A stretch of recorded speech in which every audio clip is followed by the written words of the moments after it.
오늘 낭독한 빌레몬 1장 8절에서 19절 말씀을 중심으로 예수님의 결제 계좌라는 제목으로 말씀을 선포하겠습니다.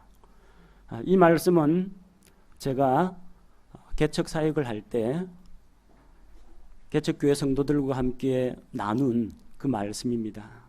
묵상하고 또 우리 교회 신학원에서도 우리 형제 자매들과 함께 나눴는데 또 역시 들어도 가르쳐도 다시금 생각해도 참 좋은 말씀이라는 생각이 들어서 우리 모든 성도들과 다시 함께 나누고자 합니다. 여러분, 신약 성경 가운데 디도서와 히브리서 사이에 끼어 있는 한 장밖에 안 되는 이 짧은 편지가 빌레몬서입니다.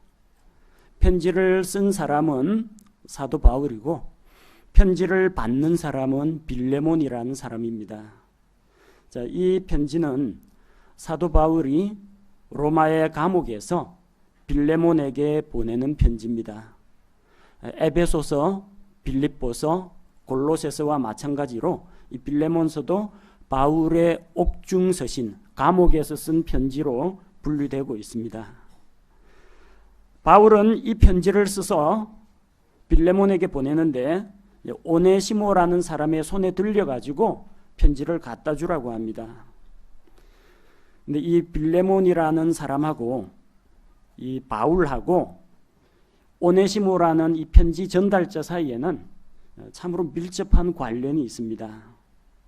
원래 이 편지를 들고 가는 오네시모라는 사람은 빌레몬의 종이었습니다. 오네시모가 자기 주인인 빌레몬을 버리고 도망을 쳤습니다. 오네시모는 그러다가 로마에서 갇힌 중에 있는 바울을 만났습니다.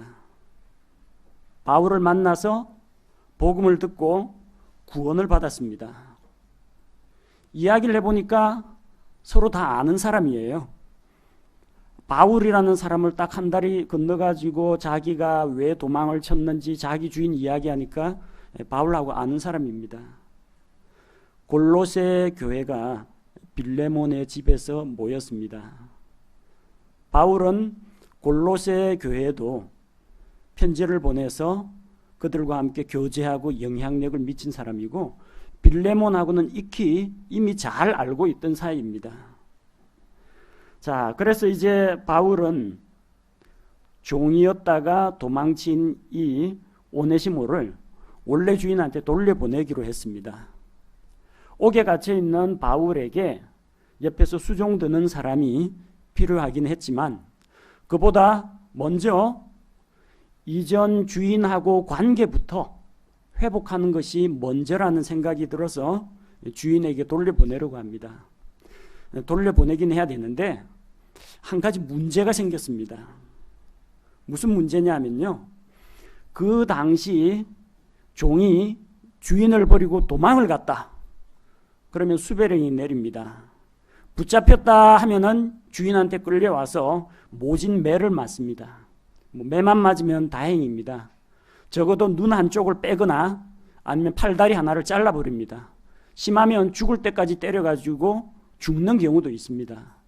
그러더라도 아무 말도 할 수 없는 게 이 종의 신분입니다. 매인자입니다. 주인에게 종속되어 있는 자입니다. 그래서 돌려보내려고 하니까 오네시모도 마음이 편치 않겠죠. 돌아가서 주인이 나를 반겨줄지 도망친 종 잡았다 해가지고 형벌을 가할지 마음속에 평안이 없는 겁니다. 자, 그래서 바울이 내가 빌레몬하고 잘 아는 사이인데 편지를 써줄 테니까 이 편지를 들고 가라. 먼저 편지부터 보여줘라. 그 다음에 주인의 처분에 맡기는 겁니다. 바울은 이 짧은 빌레몬서를 기록하면서 빌레몬의 안부를 묻고 자기의 근황을 이야기하고 갇힌 중에 낳은 영적인 아들 오네시모에 대해서 소개합니다. 그리고 오네시모가 이제는 옛날의 오네시모가 아니라 그가 달라졌다. 그리고 이제 너를 그에게 돌려보내는데 생각 같아서는 내 옆에 붙잡아 두고 나를 섬기는 자로 두었으면 좋겠는데 내가 너 허락도 안 받고 이 종을 함부로 데려다가 일을 시키면 그건 도리에 합당치 않다고 생각한다. 내가 이 사람을 원한다 하면은 빌레몬이 줄 것을 알고 있습니다. 그럼에도 불구하고 너의 그 섬기는 섬김이 내가 먼저 오네시모를 가로채 가지고 내 마음대로 하는 것이 아니라, 내가 마지못해서 내어주는 것이 아니라 자원하는 마음으로 내게 다시 보내줄 줄로 믿고 이제 먼저 양해를 얻고자 편지를 쓴다. 도망친 그 종이 만약에 너에게 손해를 입혔거나 도망치면서 주인의 물건이나 돈을 훔쳐가지고 달아났거나 너한테 그동안에 일을 못해가지고 빚진 것이 있거든, 그런 것이 있거든, 뭐 오네시모는 종이니까 갚을 게 없죠. 갚을 능력이 없습니다. 그러니까 그 모든 빚을 내 앞으로 돌려놓아라. 그러면 내가 대신 갚아주겠다라고 이야기합니다.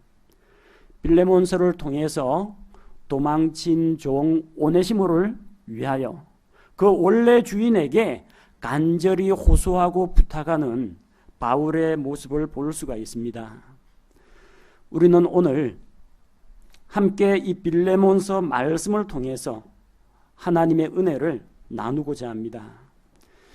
빌레몬에게 빚진 종, 도망친 종 오네시모를 위해서 바울이 대신 중재하고 나서는 이 모습을 통해서 우리는 훈훈한 형제 사랑과 또 주인과 종을 화해시키는 바울의 모습을 볼 수가 있습니다. 또한 우리는 이 짧은 말씀 속에서 단순히 사람과 사람 사이를 중재하는 그 중재자 역할을 하는 바울만을 보는 것이 아니라 예수 그리스도의 모습을 볼 수가 있습니다. 바울이 오네시모를 위하여 빌레몬 앞에서 간청하는 것과 마찬가지로 예수님께서 하나님 앞에서 무익한 그리고 도망친 빚진 자 된 종과 같은 우리를 예수님이 대신 나서서 이 사람이 진 빚을, 죄의 삭슬 제가 대신 갚을 테니까 제발 제 얼굴을 봐서 제 피를 보시고 이 사람을 용서해 주십시오. 간구하시는 예수 그리스도의 모습을 발견할 수가 있습니다. 오늘 이 말씀을 통해서 죄인들을 위하여 간구하시는 우리 주 예수 그리스도를 발견하시고 우리의 모든 죄의 문제를 대신 담당하신 예수 그리스도의 은혜를 함께 누리는 시간이 되기를 원합니다. 먼저 본문 말씀을 통해서 오네시모가 누군지부터 살펴보도록 하겠습니다. 과거의 오네시모는 종의 신분이었습니다. 과거 오네시모는 빌레몬이라는 주인을 모시고 섬기고 있던 종이었습니다. 그런데 오네시모가 주인의 품을 떠났습니다. 종의 신분에서 벗어나고자 주인의 권세와 주인의 영향력과 주인의 말을 복종치 않고 마음대로 떠나버렸다는 것입니다. 오네시모가 누굽니까? 바로 하나님의 품을 떠난 우리 죄인들을 가리킵니다. 하나님께서 자기의 형상을 따라 사람을 만드셨습니다. 하나님의 온갖 선한 성품과 하나님께서 모든 복들을 사람에게 주셨습니다. 그리고 그들에게 명령하셨습니다. 창조주로서 주인으로서 사람들에게 명령하셨습니다. 한 가지 약속을 정했습니다.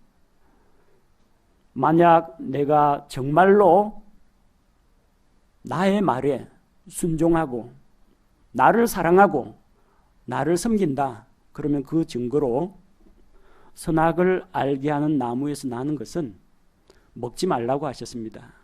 다른 모든 것을 허락하시고 딱 한 가지를 금하셨습니다. 하나님이 그 나무의 열매가 아까워서가 아닙니다. 하나님이 기준을 정하셨습니다. 창조주 하나님의 말씀에 순종하는 것이 선이고 그분의 말씀에 불순종하는 것이 죄라는 그 기준을 정해 주셨습니다. 사람은 이 기준을 어겨서는 안 됩니다. 창조주 하나님의 말씀에, 주인의 말씀에 복종해야 됩니다.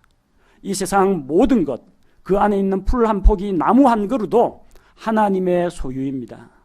사람은 동산의 관리자입니다. 종입니다.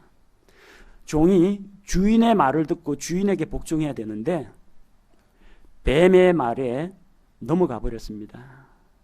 뱀이 하나님의 말씀을 의심나게 만들고 하나님의 말씀을 부정하고 사람들을 유혹했을 때 이브가 뱀의 꿰매 넘어가 버렸습니다. 아담은 자기 스스로의 의지를 가지고 하나님께 반역을 행했습니다. 로마서 6장에서는 너희 자신을 누구에게 드려서 누구에게 순종하든지 너희의 순종을 받는, 그 순종함을 받는 자의 종이 되는 줄을 알지 못하느냐. 너희가 죄에게 순종하면 죄의 종이 되고 의에게 순종하면 의의 종이 된다고 했습니다. 아담과 이브가 하나님의 말씀에 순종할 때는 하나님의 종이었습니다. 그러나 그들이 마귀의 음성에 순종했을 때 그들은 마귀의 종이 되었습니다. 죄의 종이 되었습니다. 바로 주인의 권세와 영향력을 떠난 오네시모와 같이 우리도 창조주 하나님을 버리고 엉뚱한 것에 순종하러 자기 갈 길을 알지 못하는 양떼와 같이 각각 자기 고집과 욕심을 따라서 각각 제 길로 가버렸습니다. 오네시모의 모습이 바로 하나님을 알기 전에 우리의 모습과 같다는 것입니다. 다행히도 오네시모는 옥에 갇혀 있던 바울을 만나게 되었습니다. 자, 그래서 10절 말씀해 보니까 내가 결박 중에 낳은 나의 아들 오네시모를 위하여 내게 간청한다 했습니다. 바울이 갇힌 자 중에 갇혀 있을 때 오네시모를 만나서 복음으로서 그를 낳았습니다. 바울이 결혼해서 아이를 낳았다는 이야기가 아니고 하나님의 복음의 말씀을 통해서 오네시모가 구원을 받고 하나님의 자녀가 되었다는 이야기입니다. 그래서 오네시모는 빌레몬의 종이었다가 지금은 사도 바울을 섬기는 자, 자원하여 사도 바울의 종이 되었습니다. 그리고 그는 예수 그리스도의 종이 되었습니다. 거듭난 성도가 되어서 자발적으로 복음 사역의 협력자가 되었다는 것입니다. 오네시모는 종입니다. 그런데 이제 종의 신분에서 더 이상 종이 아니라 형제라고 부르고 있습니다. 바울은 오네시모가 결박 중에 낳은 나의 아들이라고 이야기합니다. 바울은 하나님의 아들이 되었습니다. 빌레몬도 믿음으로 하나님의 아들이 되었습니다. 오네시모도 예수 그리스도를 믿고 영접함으로 말미암아 하나님의 아들이 되었습니다. 그러면 하나님 안에서는 같은 아버지 하나님을 모시고 있는 한 형제가 되었다는 이야기입니다. 그래서 그는 오네시모를 가리켜서 형제라고 부르고 있습니다. 빌레몬 1장 16절 말씀을 보니까 이제는 종으로서가 아니요 오히려 종 이상의 사랑하는 형제로서니라. 특별히 내게 그러하거늘 하물며 내게는 육신 안에서나 주 안에서나 얼마나 더 많이 그러하랴. 이제 그를 더 이상 종으로 대우하지 말라. 사랑하는 형제라고 불러주고 있습니다. 또한 골로새서 4장 9절, 골로새서 이 말씀은 사도 바울이 골로새 교회에 보내는 편지입니다. 골로새 교회는 빌레몬의 집에서 모였습니다. 자, 그래서 골로새서 4장 9절에서는 신실하고 사랑받는 형제 오네시모를 함께 보내노니 그는 너희에게 속한 사람이라. 그들이 여기에서 이루어진 모든 일을 너희에게 알려주리라. 오네시모를 무엇이라고 부릅니까? 신실하고 사랑받는 형제라고 부르고 있습니다. 주인 말을 안 듣고 도망친 이 불성실한 오네시모를 가리켜서 주 안에서 신실하다고 했고, 또 사랑받는 바울과 바울의 동료 사역자들로부터 사랑받는 형제가 되었다는 겁니다. 자, 이제는 변화가 되었으니까 받아달라는 이야기입니다. 오네시모는 바울의 동역자가 되었습니다. 바울은 옥에 갇혀 있습니다. 어디 나다니지를 못합니다. 여기서 감옥이라는 것은 쇠창살로 되어 있는 그 감옥에 엄습한 지하에 갇혀 있는 것이 아니고요. 사도행전 28장에 보면은 2년 동안 셋집에서 집 하나를 세내 가지고 그 집에서 사는데 가택연금입니다. 바울에 대한 고소 고발에 대한 그 조사가 끝날 때까지는 가택연금을 당해서 로마 병사들이 교대로 그를 지킵니다. 밖에는 못 나가요. 단 바울을 찾아오는 사람이 만나면 자기 셋집에서 영접하고 하나님의 왕국에 대해서 가르칠 수가 있습니다. 자, 그래서 바울의 발이 묶여 있어요. 각 지역에 세워진 교회 성도들 신방도 가야 되고, 말씀도 선포를 해야 되고, 이 복음의 말씀도 널리 전해야 되는데 묶여 있는 겁니다. 2년 동안 묶여 있어요. 그 유능한 복음 전도자, 말씀 사역자가 집안에만 갇혀 있어요. 활동이 제한됩니다. 그럼에도 불구하고 나는 매였으나 하나님의 말씀은 매이지 않았다라고 합니다. 자기는 매여 있지만 하나님의 말씀은 안 매입니다. 왜 안 매입니까? 편지를 쓰기 시작했습니다. 에베소서, 빌립보서, 골로새서, 빌레몬서. 가칭 중에 편지를 쓰는데 편지를 옥에서 안만 쓰면 뭐합니까? 배달을 해줘야죠. 배달을. 그 누가 배달 가느냐는 겁니다. 오네시모가 배달하는 사역을 맡았습니다. 별거 아닌 것 같죠? 저기 함부로 신앙생활을 할 수가 없는 북한이나 중국과 같은 곳에 성경책 가지고 가다 보면요, 대부분 다 걸립니다. 뺏기기도 하고 압수당하기도 하고 벌금형에 처해지기도 하고, 그래서 은밀하게 목숨을 걸고 위험을 무릅쓰고 성경을 전달하는 그런 사역자들이 있습니다. 배달하는 게 별거 아닌 것 같습니까? 중요한 겁니다. 골로새서 4장 18절 말씀을 보니까 골로새서 4장 18절에 나 바울은 내 손으로 써서 문안하노니 내가 결박당한 것을 기억하라. 은혜가 너희와 함께 있기를 원하노라. 아멘. 그 다음에 뭐가 나와요? 골로새 사람들에게 로마에서 써서 두기고와 오네시모 편에 보내다. 두기고라는 사람하고 오네시모라는 사람이 골로새서를 가지고 그 멀리 있는 로마에서 골로새까지 가는 겁니다. 편지 배달하는 겁니다. 단순히 편지 배달이 아닙니다. 골로새서는 신약 성경입니다. 아직까지 신약 성경 27권이 이 책으로 하나로 묶이진 않았지만 하나님께서는 이 골로새서를 신약 성경으로 하나님의 입을 통해서 그 말씀을 주셨습니다. 그 편지를 가지고 가는 막중한 임무를 띠고 있는 겁니다. 두기고하고 오네시모가 없으면 골로새서는 어떻게 배달을 합니까? 누군가는 배달을 해야 됩니다. 오네시모가 아니더라도 누구는 해야 되는데 그 누구라는 그 역할을 누가 맡았느냐? 오네시모가 맡았다는 겁니다. 골로새서뿐만 아닙니다. 빌레몬서 누가 가지고 갑니까? 빌레몬서 1장 25절 우리 주 예수 그리스도의 은혜가 너희 영과 함께 있기를 원하노라. 아멘. 빌레몬에게 로마에서 써서 종 오네시모 편에 보내다. 신약 성경 가운데 2권을 오네시모가 배달을 한 겁니다. 신약 성경을. 어떤 역할을 한 겁니까? 단순히 편지 전달한 게 아닙니다.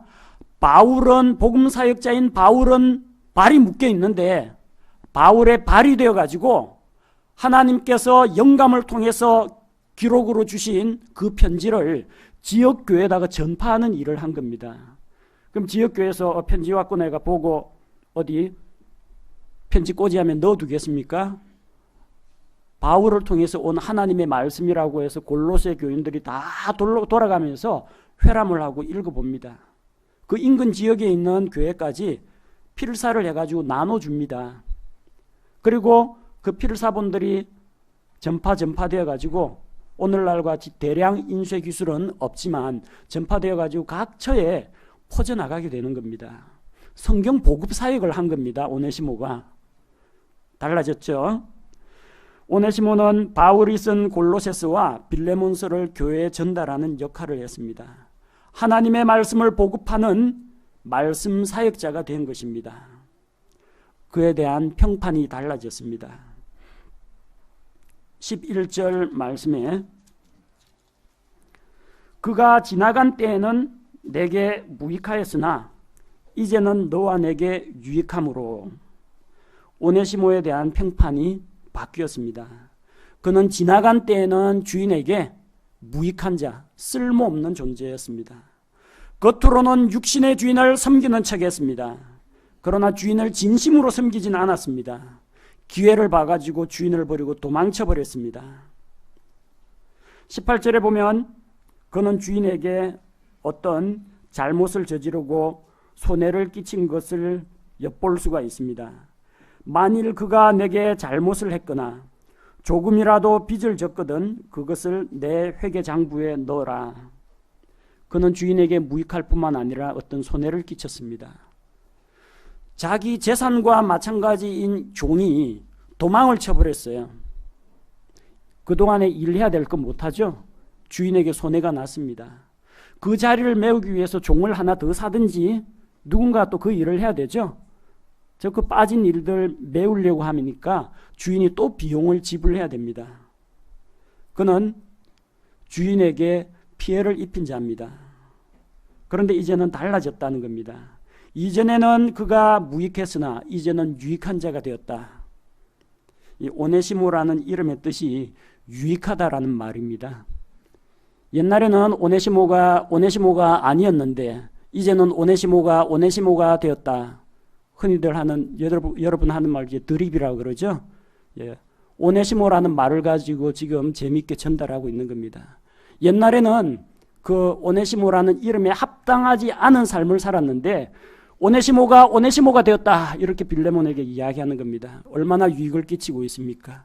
거듭나서 하나님의 아들이 되었습니다. 형제들에게 좋은 평판을 듣고 칭찬을 얻는 신실한 자가 되었습니다. 성경 보급 사역을 하는 말씀 사역자가 되었습니다. 이제는 나에게나 너에게나 아니 믿는 모든 자에게 오늘을 살아가는 우리 신약교회 성도들에게까지 오네시모가 유익한 자의 역할을 한다는 겁니다. 전에는 주인을 겉으로만 섬겼습니다. 그러나 이제는 변화가 되었습니다. 마음과 뜻을 다하여 주님을 섬기는 종이 되었다는 겁니다. 그래서 바울이 오네시모를 위해서 간청합니다.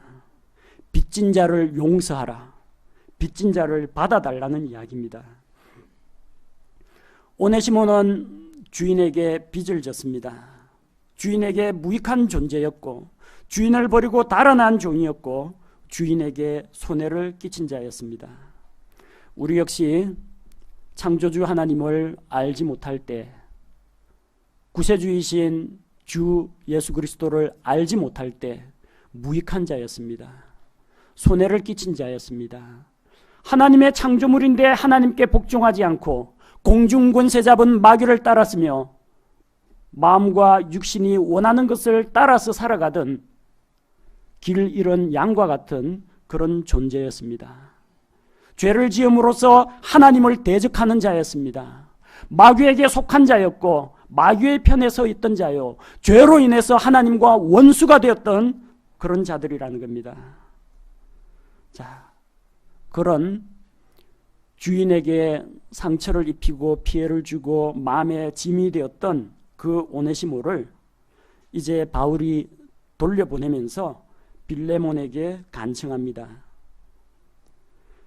18절 말씀에서 만일 그가 내게 잘못을 했거나 조금이라도 빚을 졌거든 그것을 내 회계장부에 넣어라 그렇게 말합니다.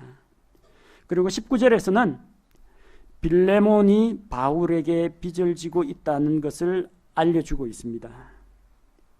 나 바울은 내 손으로 그것을 썼노니 내가 그것을 갚으리라. 그러나 내가 이 외에 내 자신마저도 내게 빚지고 있는 것에 대하여는 내가 내게 말하지 아니하노라.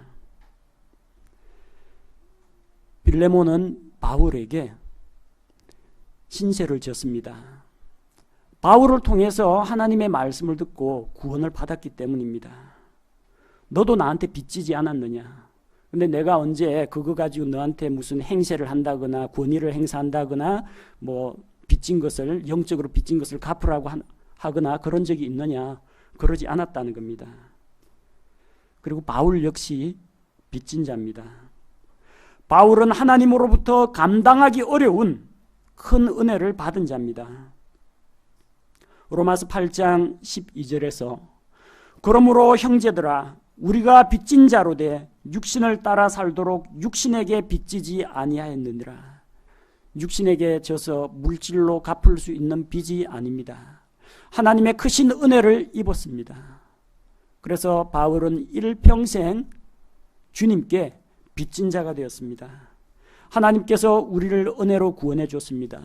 내가 너 구원했으니까 갚아라. 이런 식으로 말씀하지 않습니다. 다만 구원받았으니까 자원하는 마음으로 주님을 사랑하는 마음으로 헌신하고 섬길 따름입니다. 바울은 주님께만 빚진 것이 아니라 사람들에게도 빚을 졌다고 합니다. 로마서 1장 14절에서 나는 그리스인이나 바바리인이나 지혜 있는 자나 지혜 없는 자에게 다 빚진 자니라. 먼저 믿은 그는, 먼저 구원을 받은 그는 다른 모든 사람들에게 빚진 자라고 고백을 합니다. 어떻게 이 빚을 갚을 수 있습니까? 자기가 주님께 먼저 은혜를 입어서 이 복음의 말씀을 믿고 구원을 받은 것처럼 아직까지 복음을 알지 못하는 사람들에게 이 생명의 소식을 전함으로써 그 빚을 갚고자 한 것입니다. 빚진 자 관계를 보십시오. 오네시모는 빌레몬에게 빚을 졌습니다. 빌레몬은 바울에게 빚을 졌습니다. 바울은 주님께 빚을 졌습니다. 주님이 바울에게 은혜로 구원해 줬지 내가 너 위에 십자가에서 대신 죽었으니까 빚 갚으라고 독촉하지 않습니다.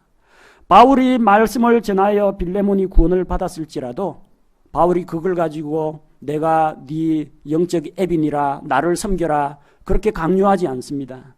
마찬가지로 빌레몬 너도 오네시모한테 빚 갚으라고 독촉하지 말라는 이야기입니다. 우리는 다 하나님 앞에서 다 죄인들이요.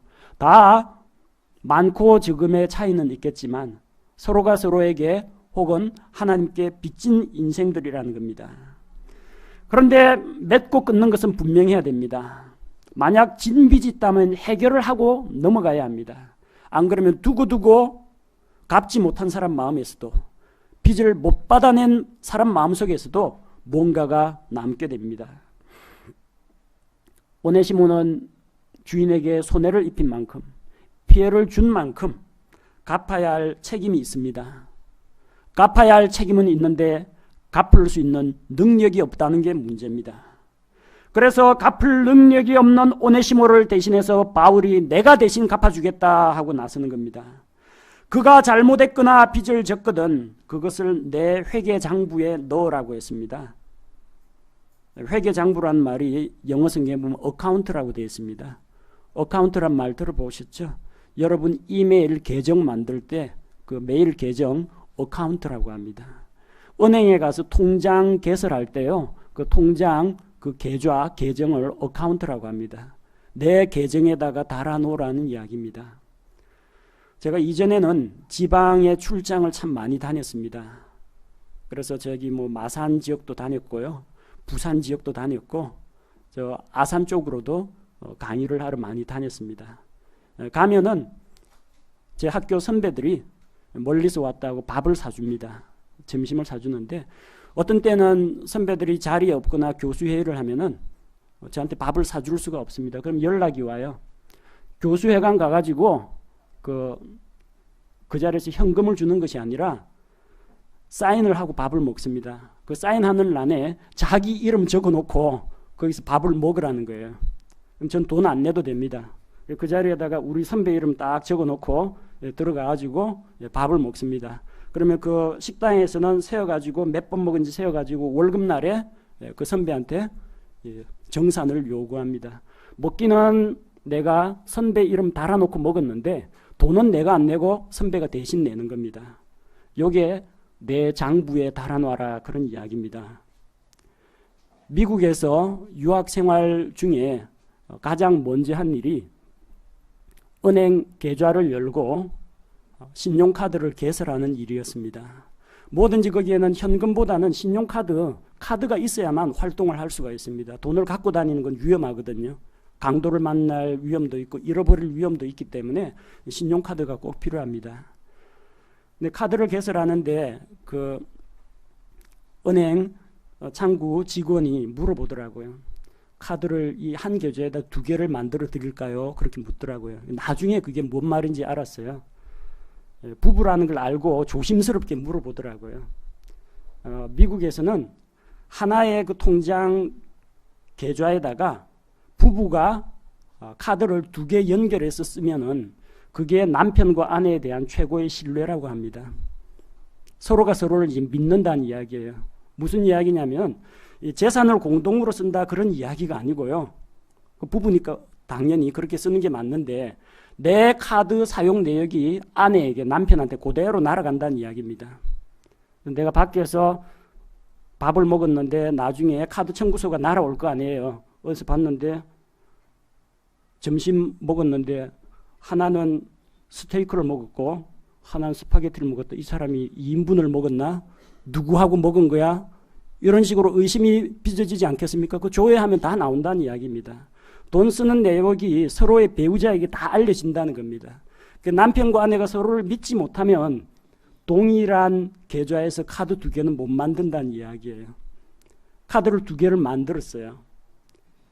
돈은 어디서 나오느냐? 한국에서 연결된 계좌를 통해서 미국 은행 계좌에 들어갑니다. 카드를 주로 누가 쓰느냐? 우리 가족을 위해서 사용했지만 제 아내가 사용합니다. 혜택은 온 가족이 다 입습니다. 아내는 통장에 얼마가 남았는지 알 필요가 없습니다. 몰라도 됩니다. 어쨌든 모자랄 것 같으면 어쨌든 송금해가지고 은행 계좌에 채워 넣습니다. 돈이 없어도 됩니다. 미국에 갔는데 저도 신용이 없고 아내도 신용이 없습니다. 신용이 없어도 괜찮습니다. 통장 안에 잔액만 일정 수준 이상으로 보유하고 있으면 카드를 쓸 수가 있습니다. 돈이 없더라도 신용으로 물건을 살 수가 있고요. 식당에서 음식을 사 먹거나 마트에서 물건을 사면 플라스틱으로 만든 카드에서는 돈이 안 나갑니다. 정보만 기록이 됩니다. 카드에 연결된 은행 계좌에서 돈이 빠져나간다는 겁니다. 이게 신용카드의 원리입니다. 오네시모가 잘못을 했다. 빚을 졌다. 그 빚을 오네시모가 이 쓴 지출 내역을 전부 다 사도 바울의 신용카드 계좌, 그 은행 계좌에다가 연결시켜 놓으라는 이야기입니다. 그러면 나중에 누군가가 이 빚에 대해서 청구하면은 바울의 은행 계좌에서 빠져나간다는 이야기입니다. 오네시모가 나갈 때 동전을 한 꾸러미 가져갔습니다. 그러면은 얼마 가져갔느냐? 내가 갚아줄게. 사도 바울이 지불하는 겁니다. 오네시모가 1년 동안 일을 안 하는 바람에 재산상 얼마 손실이 났습니다. 총 비용 얼마냐? 내가 갚아줄게. 사도 바울이 대신 갚아주는 겁니다. 계정이 연결되어 있기 때문입니다. 이것이 바로 내 회계장부에 달아놓으라는 이야기입니다. 우리 연약한 사람들 다 하나님 앞에서 죄인입니다. 하나님 앞에서 빚진 자입니다. 갚을 능력이 없는 자들입니다. 사람은 창조주 하나님, 만물의 주인이신 하나님께 반역을 하고 자기 길로 갔습니다. 그 죄인들은 자기들이 진 빚을 갚아야 합니다. 죄인들은 하나님의 공의 앞에 합당한 대가를 지불해야 합니다. 그 대가가 무엇입니까? 로마서 6장 23절에서 죄의 삭은 사망이요. 사망의 형벌을 받아야 합니다. 우리는 하나님 앞에서 빚을 갚을 능력이 없습니다. 하나님 앞에서 우리는 신용이 없습니다. 하나님 앞에서 우리는 은행 잔고가 한 푼도 남지 않았습니다. 우리는 모두 철저하게 하나님 앞에서 영적으로 파산한 자들이라는 것입니다. 갚을 능력이 없습니다. 가서 창조주 하나님 앞에 붙잡혀 가면은 죄의 삭슨 사망이요 하나님의 거룩하심과 하나님의 공의가 사형 판결을 내립니다. 주인을 배반하고 주인 물건 훔쳐가지고 도망간 노예가 붙잡히면은 사형에 처해지는 것처럼 하나님의 공의 앞에 붙들려 가서 심판대 앞에 서면은 죽음밖에 없다는 것입니다. 우리가 하나님 앞에서 뭔가 죄에 대해서 보상을 해보겠다고 착한 일을 하는 사람이 있지만 착한 일을 한다고 해서 과거에 지었던 우리의 죄가 없어지는 것은 아니라는 것입니다. 남들보다도 조금 더 도덕적으로 거룩하고 수준 높은 삶을 살아가는 사람이 있습니다. 그러나 그런 것이 하나님 보시기에는 아무것도 아니라는 것입니다. 종교의식을 충실하게 수행을 하고 혹은 자기 자신의 몸을 괴롭게 하고 고행을 한다고 할지라도 하나님께서 알아주시지 않습니다. 하나님 앞에서 우리가 하는 구원받기 위해서 우리 자신의 의를 내세우는 것은 그분 앞에서 다 더러운 걸레 누더기와 같은 것입니다. 방법이 없습니다. 죄의 삭은 사망이지 선행으로 보상할 수가 없습니다. 종교 행위로 보상할 수가 없습니다. 만약 자기가 죄의 삭을 갚겠다라고 하면은 자기 생명을 내놓고 영원한 지옥의 형벌을 받을 수밖에 없는 것이 바로 오늘 우리 인생들의 문제인 것입니다. 그런데 이런 갚을 것 없는 종과 같은 우리를 위해서 중재자이신 예수님께서 하나님 앞에 대신 나타나셨습니다. 예수님만이 하나님의 공의가 요구하는 그 까다로운 조건을 만족시킬 수가 있습니다. 하나님께서는 하나님의 높고 위대하심과 거룩하심을 보여주기 위해서 사람들에게 올바른 지침을 주기 위해서 율법을 주셨지만 사람들은 그 율법을 지킬 능력이 없었습니다. 그러나 우리 주 예수님께서 이 세상에 오셔서 33년 반이라는 기간 동안 사신 그분의 삶은 하나님 앞에서 죄 없고 흠 없는 삶이었습니다. 그분의 거룩하고 의로운 삶은 율법의 모든 요구 조건을 만족시켰습니다. 하나님의 기준을 만족시켰습니다. 그분은 죄가 없는 분입니다. 그래서 대제사장 가야바가 한 사람이 온 백성을 위해서 대신 죽어서 이 백성들이 망하지 않는 것이 옳다라고 인정을 했습니다. 자기는 무슨 말을 하는지도 모르고 말했지만 대제사장으로서 대언의 말씀을 한 것입니다. 예수님이 유월절 어린 양이 되어서 우리 대신 하나님 앞에 희생물이 되기에 합당하다고 대제사장이 선포했습니다. 흠없는 어린 양만이 하나님 앞에 제물이 될 수가 있습니다. 대제사장은 예수 그리스도가 아무런 죄 흠이 없는 분으로서 죄인들을 위해 대신 죽기에 합당하다고 선포한 것입니다. 세상 법정에서는 로마에서 파견한 총독 빌라도가 나는 그에게서 아무 죄도 발견하지 못하노라 2번씩이나 재판장에서 2번씩이나 선포했습니다. 예수님은 죄가 없었습니다. 죄 없으신 예수님이기 때문에 우리 죄의 삭을 대신 지불해 주실 수가 있는 것입니다.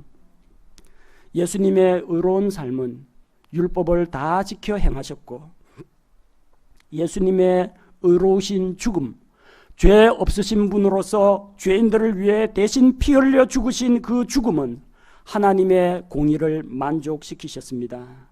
하나님께서 죄에 대해서는 철두철미하게 보십니다.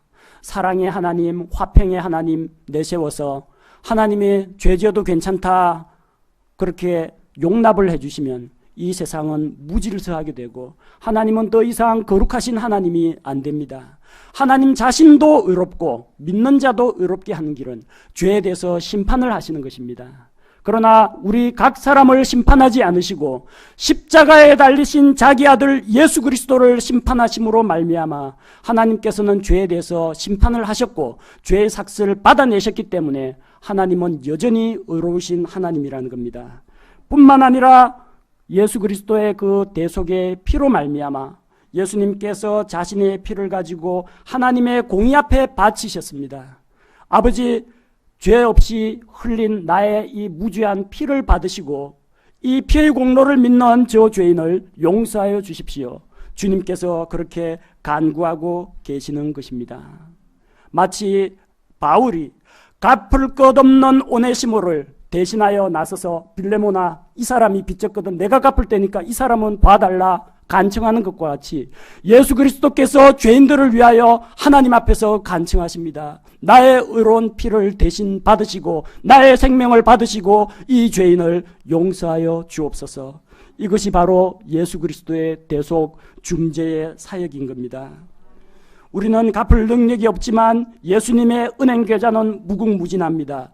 예수님의 결제 계좌는 무한대입니다. 그 계좌는 아무리 많은 사람들이 제 죄도 해결해 주세요, 제 죄도 용서받기를 원합니다, 아무리 많은 사람이 예수님의 결제 계좌에 연결을 시켜 놓더라도 어린 양 예수 그리스도의 보배로운 피는 이 세상의 모든 죄를 감당하고도 남음이 있다는 겁니다. 우리의 과거와 현재와 미래에 짓게 될 모든 죄까지도 예수님께서 십자가에서 다 해결해 주셨습니다. 그래서 누구든지 자기가 죄인임을 고백하고 내 죄를 대신해서 죽으신 예수님의 결제 계좌에 내 죄의 삭을 연결시켜 놓으면 예수님께서 다 갚아주신다는 것입니다.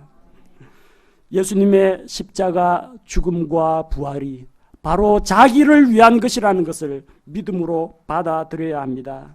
자기 죄 문제를 예수님께 가지고 나와서 맡기는 자는 그 죄값을 예수님께서 다 이루어 놓으신 그분의 결제 계좌에 연결시킴으로써 말끔하게 정산 처리할 수가 있습니다.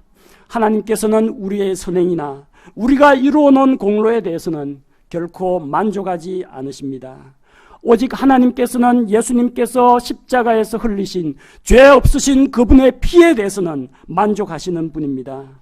그리고 그 대속의 피를 받으시고 우리에게는 너의 빚은 내 아들 예수 그리스도가 다 갚았다.